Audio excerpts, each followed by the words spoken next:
Ora, boa tarde. Sejam uma vez mais bem-vindos ao Conversas com Deus e Diálogos com o Mundo. Como Deus é o principal protagonista deste canal, vamos convidar Deus à nossa presença. Senhor, convidamos-te a descer à nossa presença, precisamos de conversar, precisamos da tua orientação, Senhor. Ora bem, Deus está no meio de nós, Deus vê tudo e, portanto, está no meio de nós. Essa é a firme convicção que todos nós temos. Vamos então começar. Olhando para o mundo, para os vários países, para as várias regiões, as pessoas estão feridas, as pessoas estão magoadas, falta esperança às pessoas. As pessoas veem-se umas às outras como adversários, como inimigos. Falta esperança às pessoas. As pessoas mostram-se impacientes com as ideias dos outros. As pessoas querem ser bem vistas à custa de denegrirem o mérito dos outros. Falta esperança nas pessoas. As pessoas não se lembram de amar o próximo como a si mesmos. A forma como elas vivem as suas vidas parece uma forma ao acaso, sem propósito. Falta esperança nas pessoas. E a esperança vem da profecia. O mundo tem falta de uma profecia de bondade, uma profecia de construção, uma profecia de melhoria. Os líderes de todo o mundo, perante os problemas, já não têm uma profecia. Eu não posso falar e até posso nem falar em profecia divina, posso falar profecia humana, profecia para a resolução dos problemas das pessoas, para dar esperança às pessoas. Os nossos líderes não têm nenhuma profecia. O que eles pensam é aguentar o barco. É como se fosse um navio na tempestade que está gradualmente cheia de pessoas e está a afundar-se, e é aguentar o barco onde der. Já não é pensar na melhoria, mas é pensar no menor mal. Eles não procuram as soluções, procuram os menores males. Isto é o estado onde chegamos. Vocês me perguntam porquê? Eu tenho lançado essa pergunta, tenho ponderado. Até se calhar vou escrever sobre isso. E eis as decisões que eu cheguei, com a ajuda de Deus e dos anjos que me rodeiam. Porque ao meu lado estão sempre anjos, sempre. Embora eu neste momento não os veja, mas sei que eles estão ao meu lado. Portanto, com o auxílio deles, eis as conclusões que eu cheguei.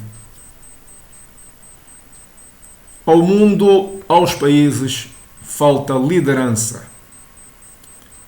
Boa liderança.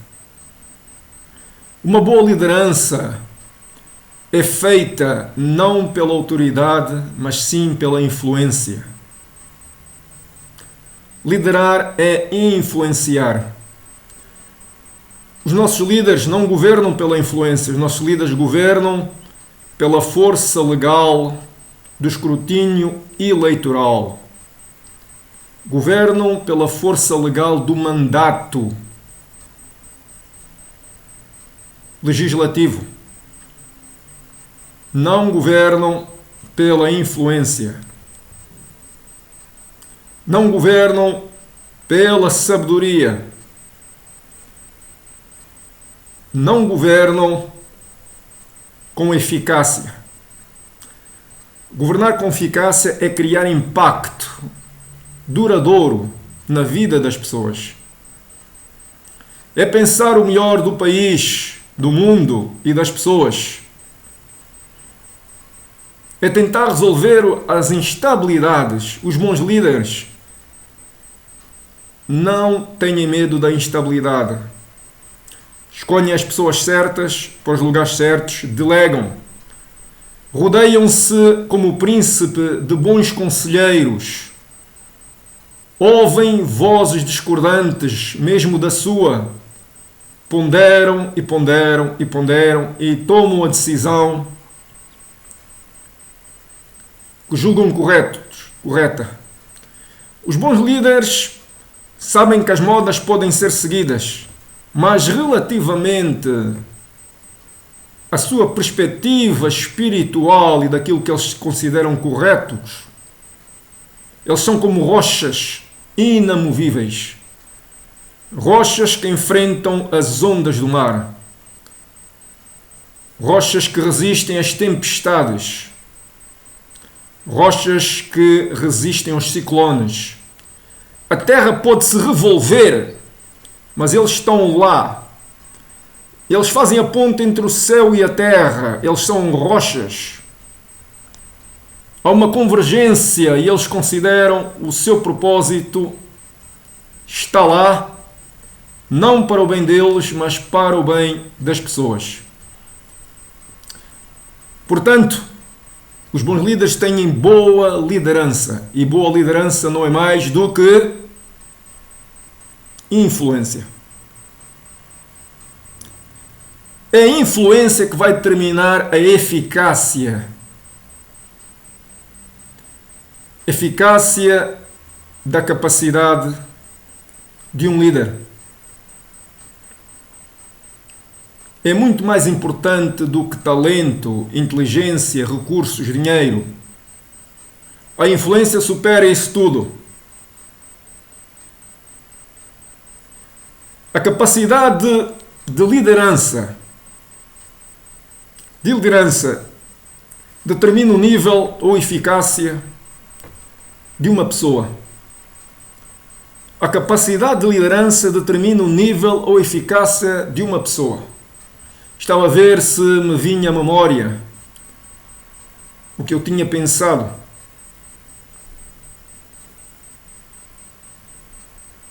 E olhando para o mundo, nós não temos bons líderes. Se formos à história de Israel, a história de Israel, do povo israelita, está escrita na Bíblia. Eu leio a Bíblia, eu pondero na Bíblia e estou a ganhar muita inteligência lendo a Bíblia. Nós podemos ver que a Bíblia, devido à história, narra a história do povo judaico. E de certa forma narra a história da humanidade. Porque o povo judaico representa, é uma amostra da humanidade. Naquela altura as pessoas tinham governos, tinham leis justas e injustas, tinham ricos, tinham pobres, casavam, divorciavam-se, comiam, bebiam, trabalhavam, davam origem às suas linhagens e morriam. Exatamente como agora. Mas se nós formos ver os líderes de Israel, foram extraordinários. Deus, quando quis levantar a nação israelita e abençoar todas as nações do mundo, levantou um líder. Quando quis levantar uma nação, levantou um líder. Abraão deixou a sua terra e foi ouvindo a voz de Deus esporadicamente, sem saber para onde ia, como um passarinho que vai comendo migalhas, como aqui uma vai comer outra e não sabe quando é que vai encontrar a próxima. Mas ele foi ouvindo a voz de Deus.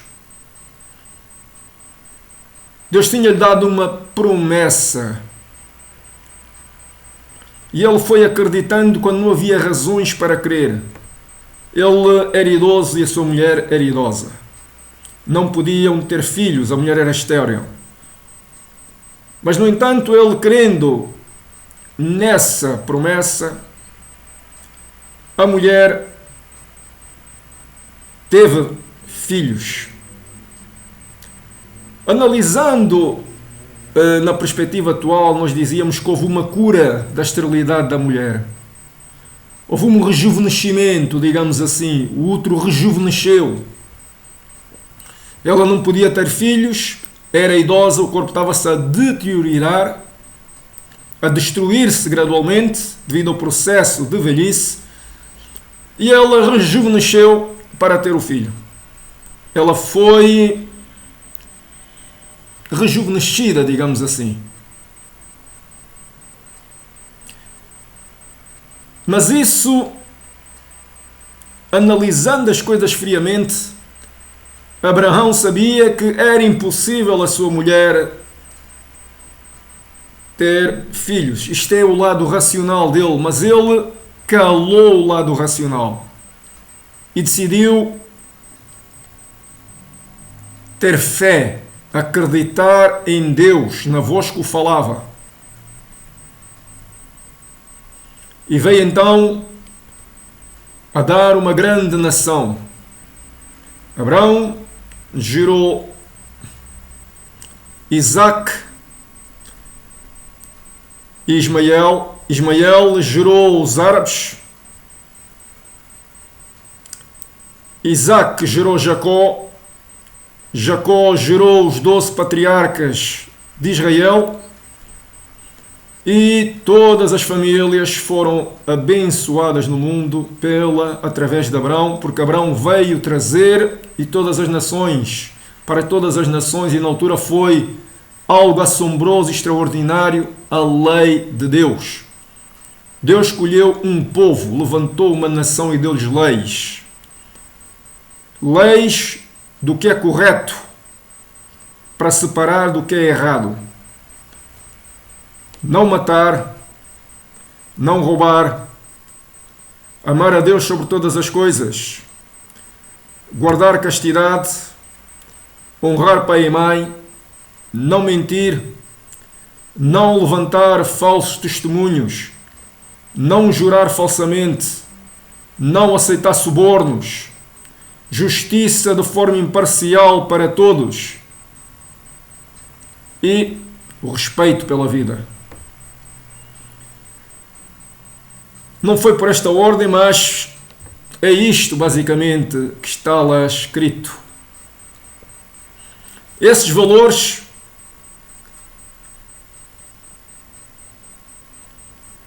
mandamentos, estatutos, leis, preceitos foram completados com outros. Quem roubar deve restituir 4 vezes mais daquilo que tirou. Se um homem violar uma mulher imberbe, virgem, deve ser morto. Leis, vocês diriam, radicais, trágicas. Eu não sei realmente agora se são trágicas ou não. Eu, quanto mais leio a Bíblia, olho para o nosso mundo e vejo aonde é que nós chegamos. Com tanta filosofia, com tanta ciência, com tanta psicologia, e não me parece que tenhamos chegado a lado algum, a não ser ao desenvolvimento da ciência. Desenvolvimento da ciência e uma civilização difícil de compreender, que tem as suas grandezas, tem os seus lados bons, muitos lados bons, mas também tem muitos lados maus. E a continuar assim, vai implodir sobre si mesma devido à insatisfação das pessoas e ao exaurimento dos recursos. Porque os recursos vão se esgotar, não tenhamos a mínima dúvida. Não tenhamos a mínima dúvida que os recursos da terra vão se esgotar. E o crescimento económico, como ele é propalado nas fórmulas economistas, produto interno bruto, produto nacional bruto, não vai ter maneira de crescer continuamente, porque a matéria-prima, que são os recursos, vão se esgotar. E gradualmente essa matéria-prima vai encarecer. E os Estados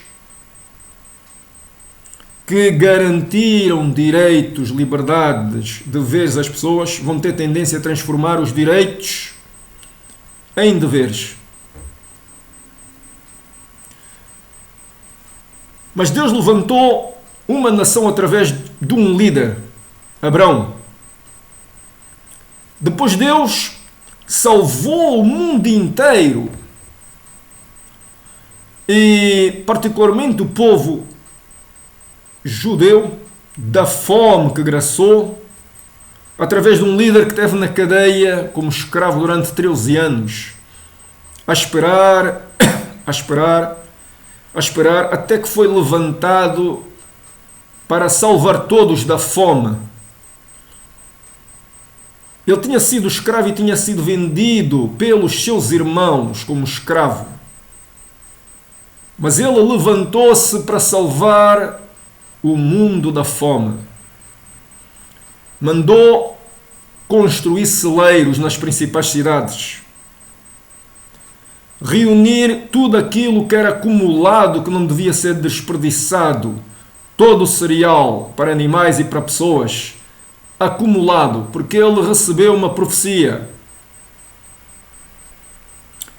que havia 7 anos de abundância extrema, seguido depois de 7 anos de carência extrema, e ele precisava de se preparar. Ora, nós olhamos para o mundo, onde é que estão líderes como José? Eu me pergunto se os nossos líderes governam com agendas ocultas, sem intencional, ou se eles são realmente incompetentes. Analisemos comigo aqui esta questão. Se numa empresa, todos nós sabemos, qualquer estudante de economia, de contabilidade, de gestão, sabe que não se pode ter apenas um fornecedor, deve-se ter 3, 4 fornecedores. Não se deve depender exclusivamente nem de um fornecedor, nem de um cliente. Deve-se ter vários clientes, vários fornecedores, pelo menos 3 ou 4.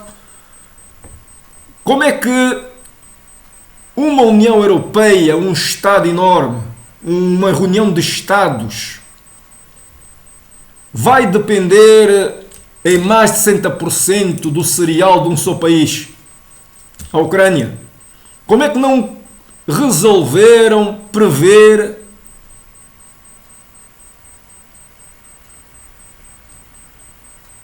a concessão de outros Estados acumularem e produzirem cereais? É contraproducente, é uma coisa, eu diria, ridícula. Mas vamos mais longe. Tomem esta regra: nenhuma empresa deve depender exclusivamente de um só fornecedor ou de um só cliente. Deve haver variedade, diversas condições, seja de fornecimento, seja de pagamento, relativamente aos prazos. Como é que uma região forte, que quer ser das mais fortes, a União Europeia, vai estabelecer acordos para fornecimento de energia, gás natural, com um dos Estados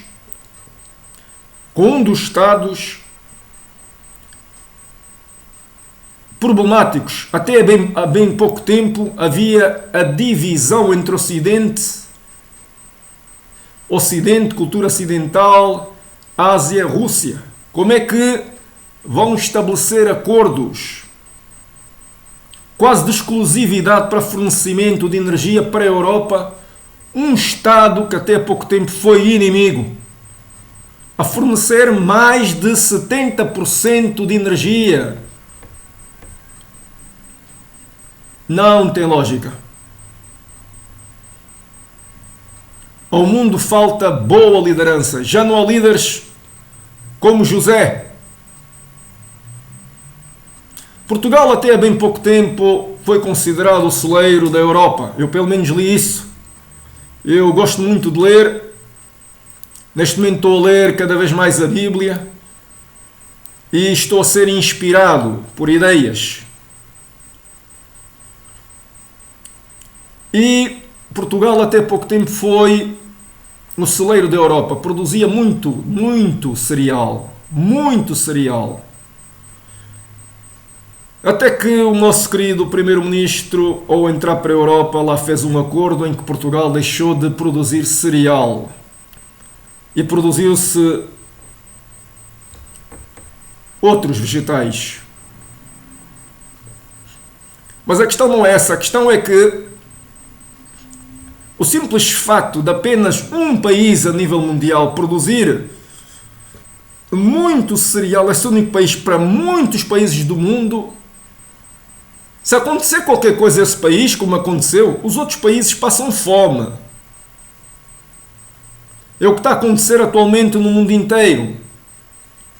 Os países pobres, que não têm poder negocial, que não podem pagar um preço elevado por esse cereal, estão a passar fome. Temos a Etiópia, o Catar, o Líbano, a Somália e os países circunvizinhos estão a passar fome. Estamos aqui a contar mais de 900 milhões de pessoas.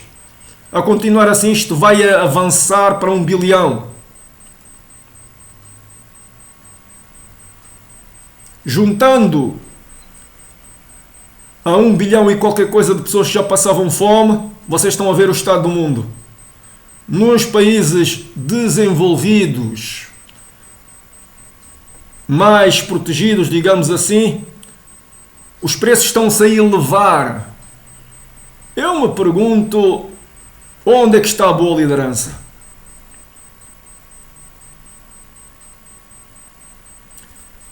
Quando Deus quis libertar um povo da escravidão de 400 anos, levantou outro líder. Uma pessoa que não queria ser líder sequer, que dizia que não tinha jeito para falar. Um ex-príncipe, ostracizado, caído em desgraça.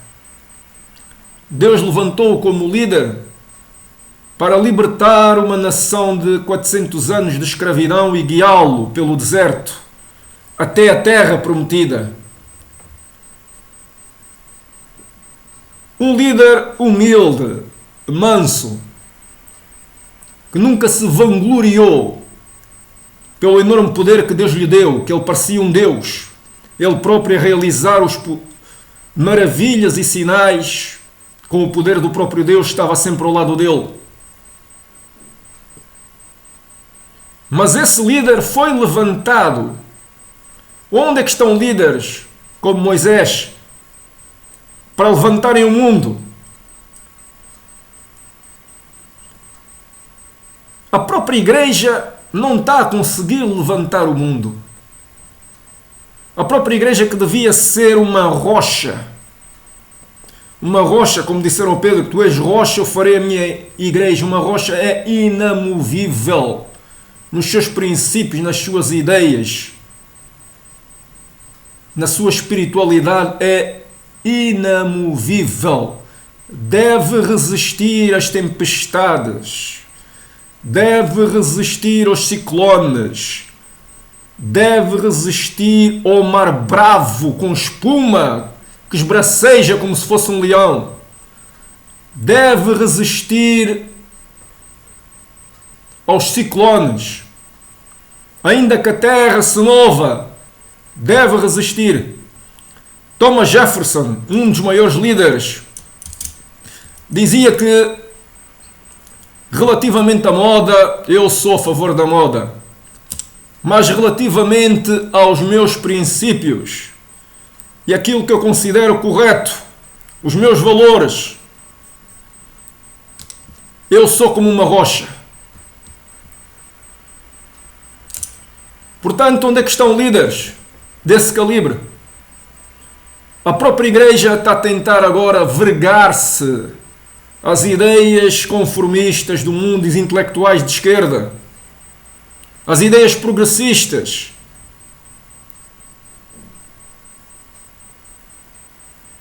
E vê-se o que está a acontecer no mundo em relação à Igreja Católica. Que eu, sendo cristão católico, muito me pesa ver tanta incompetência em tantas pessoas poderosas. Bispos, padres, diáconos, pessoas com sabedoria, com instrução, maior caminho, cometem tantos erros que até dá pena. E foram eleitos por Deus. Deus devia estar cego. Devia mesmo. Mas eles foram eleitos por Deus.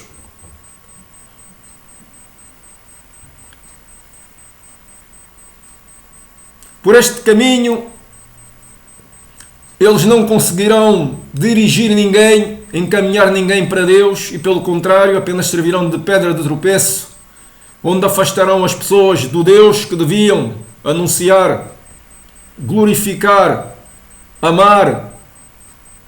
Por este caminho, em vez de apacentarem as ovelhas, cuidarem das ovelhas, alimentarem as ovelhas, eles vão servir de predadores das ovelhas, vão se portar piores que lobos. Volta à questão, onde é que estão os líderes? Líderes na política, nós não temos. Líderes na religião, nós não temos. No mundo, falta liderança.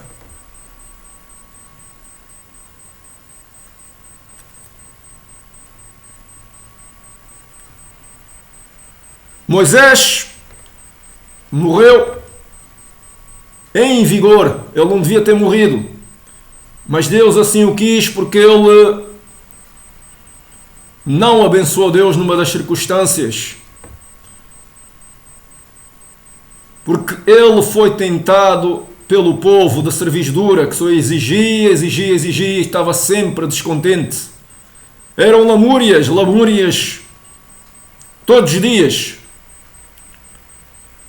Não havia um homem são que resistisse, mas Moisés resistiu até que disse basta, e não entrou na terra prometida. Então Deus levantou um outro líder, Josué, para alimentar o povo com coragem, para não desanimar na luta até a terra prometida. Um outro líder. Onde é que estão esses tipos de líderes? Nós já tivemos bons líderes, mas quando eu vejo que o farol do mundo, que era os Estados Unidos, que ajudou a Europa na Primeira e na Segunda Guerra Mundial, que ajudou os rejuvenescimentos e desenvolvimento económico da Europa, estabeleceu parcerias privilegiadas com os Estados europeus, elegeram um diabo como o Trump, um aldrabão, um isolacionista. A perspectiva do Trump é esta: vou-me fechar em muralhas e isolar-me e vou ver todos como inimigos. É a perspectiva da separação, e muitos nos Estados Unidos pensam que ele é o Messias, o prometido na Bíblia. Eu, na verdade, eu diria que ele é o anticristo, ou o protagonista principal para o aparecimento do anticristo. E deixa-me dizer que eu estou a falar literalmente, porque eu lembro-me que numa das visões que eu tive, enquanto eu meditava, eu vi uma pessoa loira e ele ria para mim e eu disse o seguinte: já apareceste tão cedo? E ele disse-me: os tempos estão propícios ao meu aparecimento. Portanto, eu desconfio se o Trump não estará, e quando eu digo literal, não estará na pegada do desenvolvimento do anticristo. Mas ele foi eleito líder da maior nação do mundo, a nação que servia como farol. E pelo Trump ter sido eleito, nós estamos nestas condições, porque uma ação leva a outra. Nada é neutro. O Trump, ao isolar-se do mundo, criou espaços brancos que foram preenchidos pela Rússia e pela China. Os Estados Unidos, ao escolher o Trump, mostrou que não quer o direito à igualdade de oportunidades, não quer uma democracia sã, quer algo putrefacto, doente, mesquinho.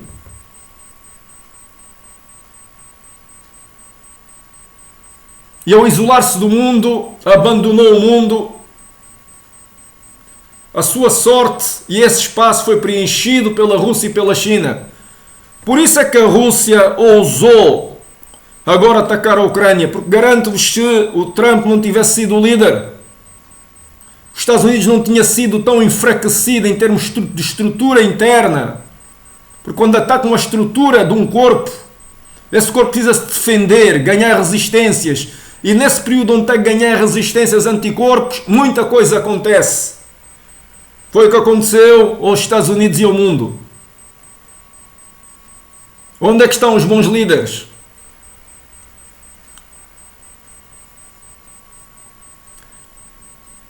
E tenhamos medo, muito medo, porque o Trump ainda poderá vir ser eleito novamente.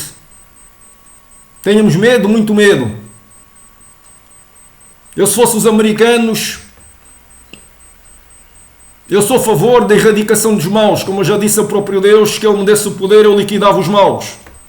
Mas Deus disse-me que os maus fazem parte da vida porque ajudam a separação em juízo dos bons dos maus. Deve separar depois, na colheita, o trigo do joio. E Deus disse que os maus são necessários à vida para aperfeiçoar os bons. Porque os bons terão um grande galardão e se não conseguirem resistir aos maus, às adversidades,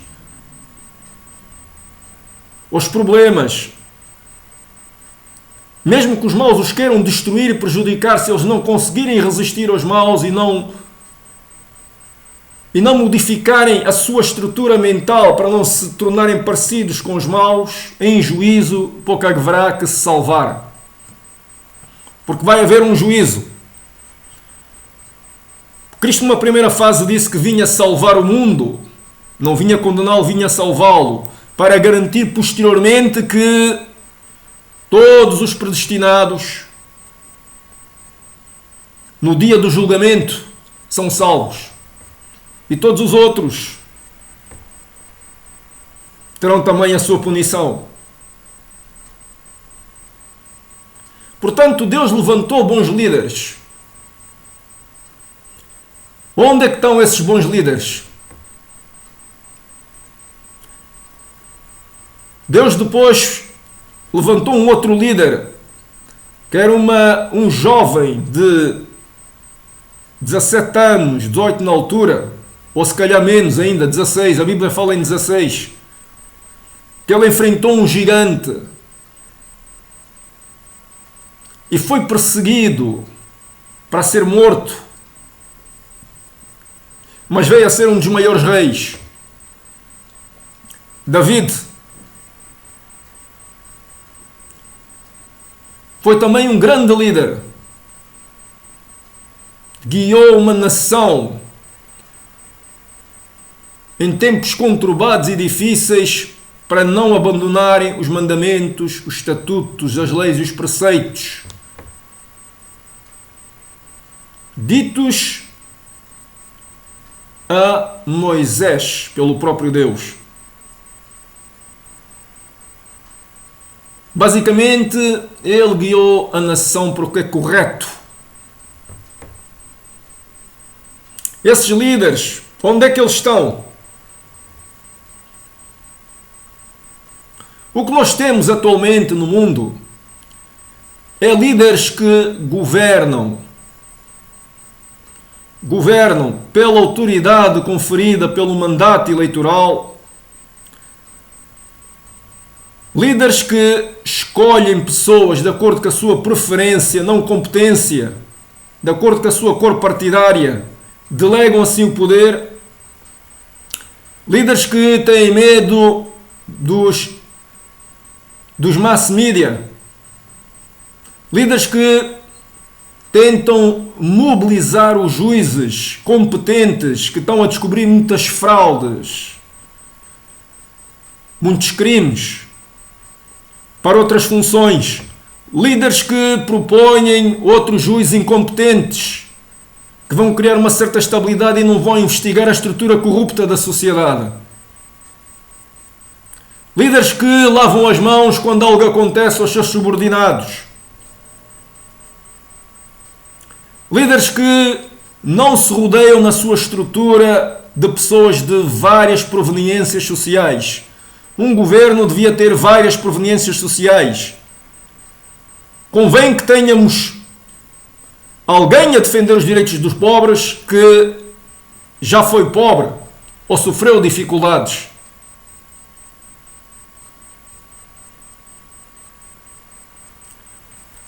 Líderes que não conseguem enfrentar classes políticas que ganham cada vez mais poder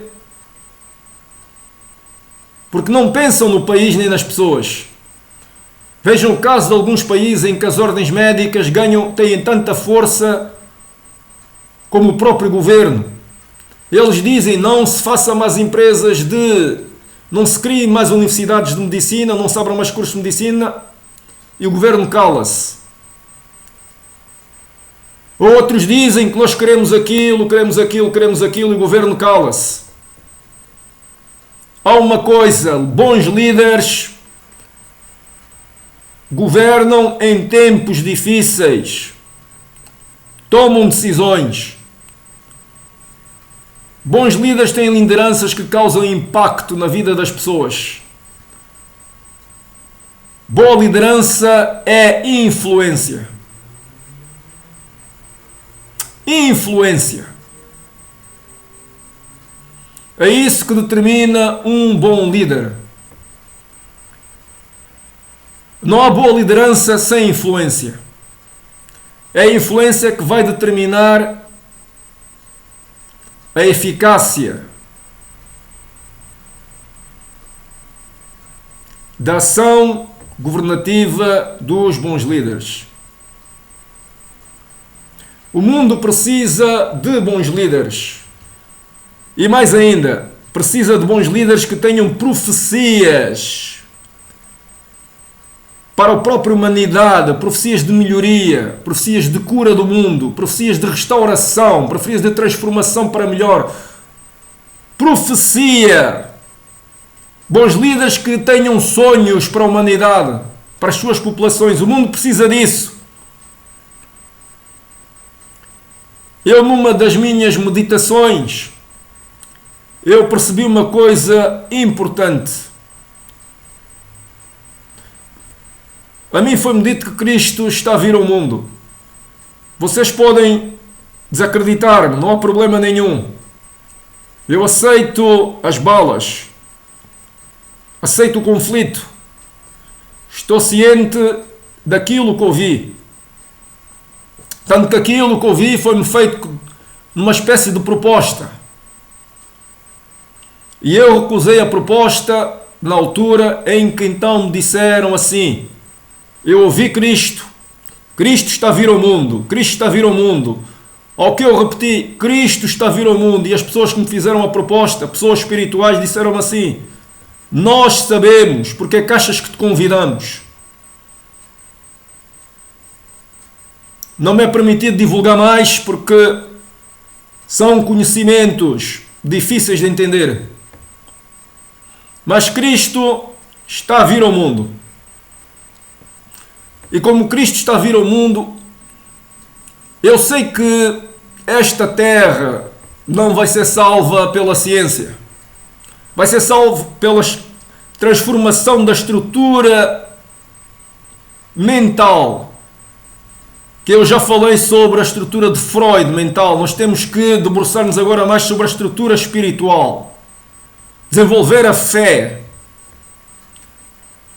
A fé é o firme fundamento das coisas que não se veem e a realização das coisas que se esperam. Nós temos de viver pela fé. Quando haver cerca de 1 bilhão de pessoas a crerem em Cristo, a viverem pela fé, criando a ideia de uma profecia transformadora para o bem da humanidade, para o bem do mundo, para o bem da natureza, para o bem dos animais, dos vegetais, de toda a vida, eu garanto-vos que isso terá muita força, a chuva vai cair, o ar vai se tornar limpo para respirar, a camada do ozono vai ser restaurada, os corais vão voltar a crescer, os mares vão se encher de peixes, vai haver tanta abundância como nunca houve. Mas é preciso que o homem se concentre na estrutura espiritual. Cada homem deve criar uma profecia de bem na sua vida.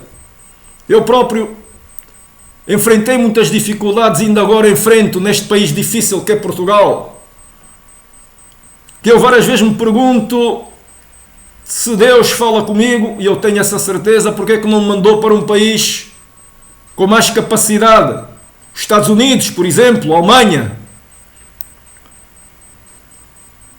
Mas Deus ainda ontem me disse, enquanto eu orava, espera em mim. Eu ouvi mesmo estas palavras, espera em mim.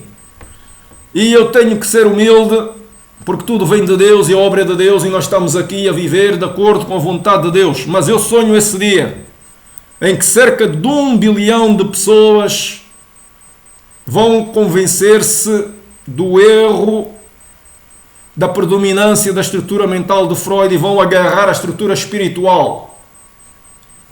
Agarrar a estrutura espiritual é crer em Deus, que Deus que é invisível, é crer nos anjos, é crer que há demónios ao nosso lado, é crer que a estrutura mental faz a diferença e que nós temos que ver as coisas com outros olhos. Se nós vemos as coisas com ódio, com maldade, pomos isso no mundo e pomos isso na nossa vida e na vida dos outros. Se nós vemos as coisas com esperança, crer que há Deus, que há um sentido na vida, que todos nós temos um propósito e todos nós merecemos misericórdia, porque todos nós passamos por momentos de vulnerabilidade e todos nós estamos constantemente à procura de fazer o bem, de nós criarmos essa perspectiva, orando com fé, crendo que Deus nos está a ouvir. Eu estou convencido que essa profecia de transformação, essa profecia de criação, essa fé criativa vai ter lugar. E nós vamos fazer chover. Nós vamos fazer com que as tempestades se acalmem, com que os ciclones se dispersem, com que os terremotos parem. Se nós abraçarmos essa profecia, nós temos de começar a falar de bem, espalhar o bem, pensar o bem acerca de nós e dos outros e acerca do mundo, mesmo que tenhamos dificuldades. E eu sei do que falo, porque também tenho dificuldades. Eu há pouco tempo até pensei que ia desta para melhor e entreguei a minha vida a Deus. E Deus então não me levou. Mas eu percebi gradualmente que todos esses momentos de dificuldades, Deus esteve comigo, não me desamparou. Deus está conosco se nós estivermos com Ele. Esta é a lição que eu vos queria trazer.